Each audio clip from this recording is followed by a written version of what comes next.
Big 58 here. Welcome back. I recently did a top 5 favorite revolvers in my collection video, and I thought it'd only be befitting if I did the same thing with my semi-automatic pistols in my collection. So it was very difficult to come up with the top 5 favorite revolvers because I love all the revolvers in my collection. So any of them could have been on the top 5 list, or any of them could have been number 1 on the list. So I'm going to do the same thing with my semi-autos. I've tried to narrow my list down to 5, and I found it to be just as difficult as trying to narrow the list down on my revolvers. So instead of a top 5 list, I'm going to have a top 6 favorite semi-automatic pistols in my collection. Coming in at number 6 on the list is the Tenfolio Witness 40, imported by EAA Corporation.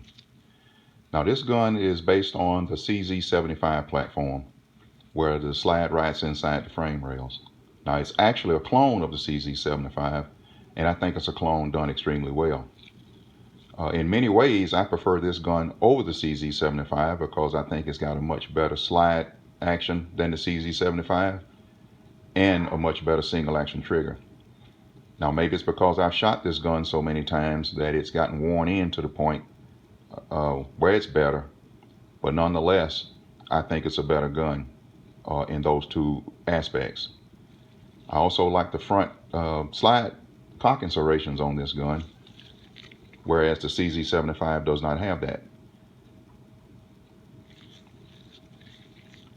So in terms of overall shooting enjoyment, this is one of my favorite guns to take to the range, and definitely my favorite 40 caliber to take.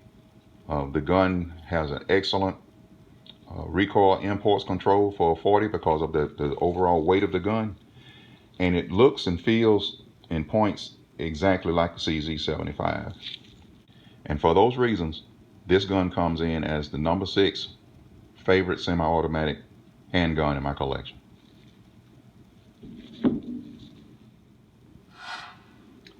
Coming in at number 5 on my list is the SIG P227 chambered in .45 ACP. Now, any P series pistol could have came in at number 5 on the list, but because I prefer the .45 ACP caliber over the other P series pistols, that's why this one's come in at number 5 on my list. Now, I love the design. I really love the decocking mechanism on these handguns, and this is the reason why I chose this one as number 5 on my list. It's extremely reliable, shoots very well. I love the new E2 grip. And what else can I say? It's a SIG. It's extremely reliable. Haven't had any issues with it whatsoever. And it's a joy to shoot because I love the .45 ACP. And that's why the SIG P227 is number 5.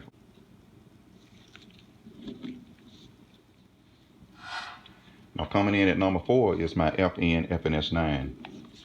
Now I had to put this one on the list because it is my personal defense and everyday carry gun, and it's the one 9mm that I usually shoot the most. The things I like about this gun, first off, is its build quality and overall appearance. I think it's one of the nicest guns in this sector on the market, and it's proven to be extremely reliable, and it's a joy to shoot. I shoot this gun very well, and I find it to be, pretty accurate, though I don't like to stress accuracy from a handgun because I think that's more in the hands of the shooter.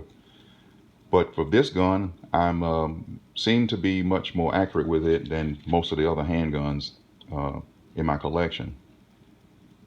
It shoots very well. It's got a great trigger, well balanced, and I really like it a lot. And that's why this gun has made the number 4 positions in my collection.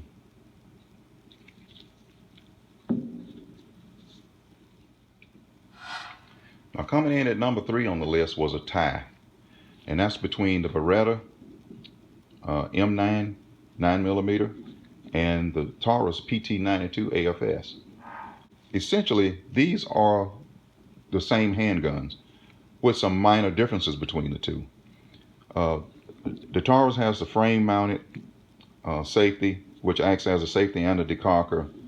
The Beretta has a slide mounted decocker. Now, Taurus has a Picatinny rail where the Beretta does not. And there's some very minor differences between them, but essentially they're the same gun. They both feel the same in hand. They're both beautiful, iconic open slide designs. And I couldn't decide which one of these I preferred the most, so I essentially just made them a tie for the number 3 position. They shoot exactly the same. They feel the same in hand. They perform equally as well. I find them both to be extremely reliable. The Beretta M9 has a proven track record with the U.S. military for over 25 years. And for any of you that may not have ever owned one, I find that this Taurus PT92 to be just as dependable and just as reliable. They both will shoot and feed any kind of ammo that I've ever put through it, though I do find that the Taurus seems to be a little bit more temperamental when it comes down to, you know, cheap target ammo than the Beretta M9. But I love them both the same, and they're essentially the same gun. So that's why these two come in as a tie for the number 3 positions in my collection. Now, coming in at number 2 on my list is the CZ75B. This model is chambered in 9mm. Now, based on nothing but looks alone, you can see why this is my number 2 favorite handgun. It's a beautiful high polish design, and the gun is just absolutely flawless. CZ does a fantastic job in the manufacturing process on these. There's no tooling marks, no machine marks, not a flaw to be seen. Based on aesthetics alone, you can see why this gun is number 2 on my list.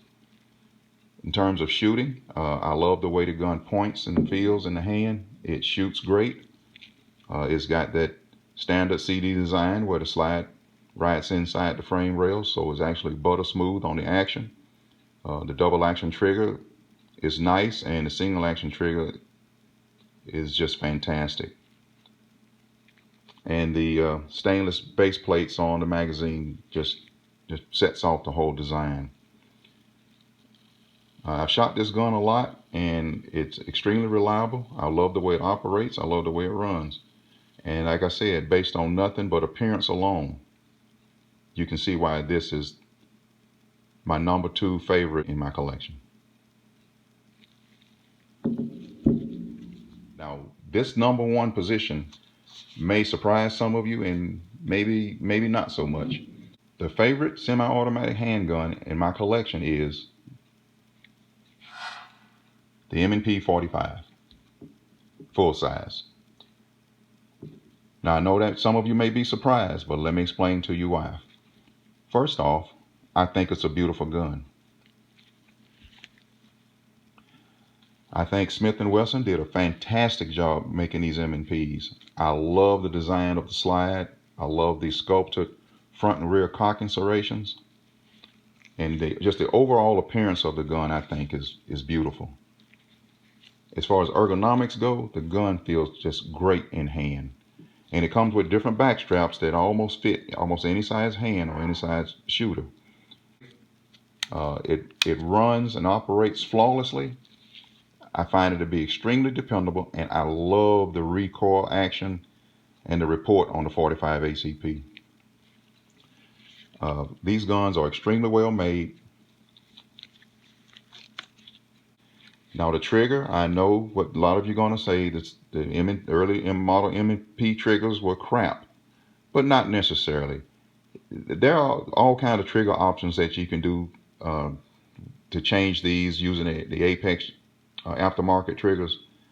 But I'm a person that believes that you kind of acclimate yourself to the gun. And I have no problems with the trigger. I go by trigger finger position memory, and this gun runs flawlessly. As you can see, I've got just a laser mounted on this one because this is just my range gun. I don't use it for any other reason, and I just love shooting it. The action on it is smooth. The trigger on it is great. And I don't have a problem with the non-audible reset because I go by finger memory on my triggers. So for this reason, the M&P 45 is my favorite semi-automatic handgun in my collection. This is Big 458. Thanks for watching.